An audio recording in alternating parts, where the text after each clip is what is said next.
வீடியோல டேஸ்டியான chilli chicken செஞ்சிருந்தோம். Egg fried rice chilli chicken ரொம்ப நல்ல காம்பினேஷன். எக் ஃப்ரைட் ரைஸ் நான் சிம்பிளா எப்படி செய்யறேன்னு இந்த வீடியோல பார்க்கலாம். முதல்ல 3 கப் பிரியாணி அரிசி 30 நிமிஷம் ஊற வச்சிடலாம். குக்கர்ல 6 கப் தண்ணி எடுத்திருக்கேன். தண்ணி நல்லா சூடானதுக்கு அப்புறம் 2-3 டேபிள் ஸ்பூன் எண்ணெய், தேவையான அளவு உப்பு போட்டு நம்ம ஊற வச்சிருந்த அரிசி இதுல போடலாம். போன வீடியோல சொன்ன மாதிரி சில்லி சிக்கன் ஃப்ரைட் ரைஸ்லாம் செய்யும்போது தேங்காய் எண்ணெய் யூஸ் பண்ண வேண்டாம். நான் இதுல சன்ஃப்ளவர் ஆயில் தான் யூஸ் பண்ணியிருக்கேன். ஒவ்வொரு குக்கரும் ஒவ்வொரு மாதிரி இருக்கும். நான் ஏன் குக்கர்ல 5 நிமிஷம் லோ ஃப்ளேம்ல வேக வச்சிருக்கேன். அரிசி வேகிறதுக்குள்ள நம்ம வெஜிடபிள்ஸ் வதக்கலாம். பேன் சூடானதுக்கு அப்புறம் எண்ணெய் ஊத்தி முதல்ல ஒரு வெங்காயம் வதக்கலாம். வெங்காயம் கொஞ்சம் வதங்கினதுக்கு அப்புறம் 5 பச்சை மிளகாய் இது கூட ஆட் பண்ண போறேன். இனி நம்ம வெஜிடபிள்ஸ் ஆட் பண்ணலாம். நான் ஒரு கேரட் கொஞ்சம் பீன்ஸும் எடுத்திருக்கேன்.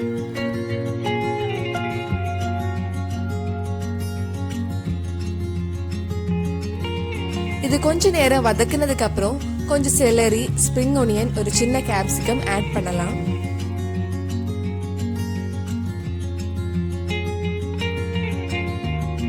தேவையான அளவு உப்பு ஆட் பண்ணிக்கோங்க. 1 டேபிள் ஸ்பூன் இஞ்சி பூண்டு பேஸ்ட் ஆட் பண்றேன். குக்கர் ஓபன் பண்ணி நம்ம ரைஸ் வெந்திருக்கான்னு பார்க்கலாம். அரிசி நல்லா வெந்திருக்கு.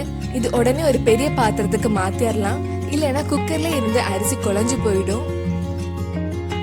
வெஜிடபிள்ஸ் எல்லாம் இந்த மாதிரி வதங்கினதுக்கு அப்புறம் கடைசியா 1 tablespoon red chilli sauce, 1 tablespoon soya சாஸும் ஆட் பண்ணலாம்.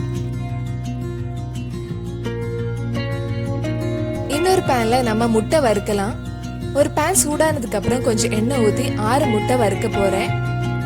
தேவையான அளவு சால்ட் அண்ட் பெப்பர் ஆட் பண்ணிக்கோங்க. நான் 1 டேபிள் ஸ்பூன் கிட்ட பெப்பர் ஆட் பண்ணியிருக்கேன். வெஜிடபிள்ஸும் முட்டையும் ரெடி ஆயிடுச்சு. நம்ம இனி இது ரைஸ் கூட மிக்ஸ் பண்ணலாம்.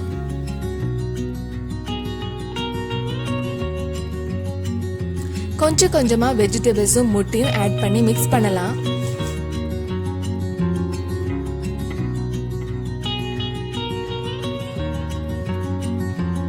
நீங்க இன்னும் என்னோட சில்லி சிக்கன் வீடியோ பார்க்கலனா அதோட லிங்க் கீழே டிஸ்கிரிப்ஷன் பாக்ஸ்ல இருக்கு.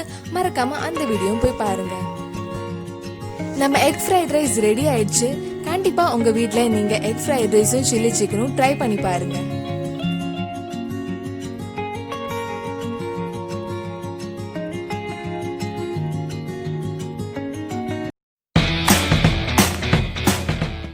ஆமாம், எல்லாம் நல்லா தான் பண்ணியிருக்கேன். ஆமாம், எனக்கு ஒரு டவுட்டு. எக் ஃப்ரைட் ரைஸ் தேவையான எல்லாத்தையும் அடுக்கி வச்சிருக்கேன். ஆனால் முக்கியமான முட்டையை காணலையம்மா.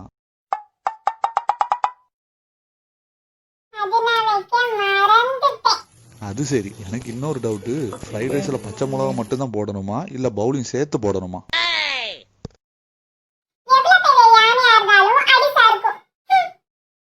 ஆமாம், இந்த டயலாக் மட்டும் குறைச்சல் இல்லை.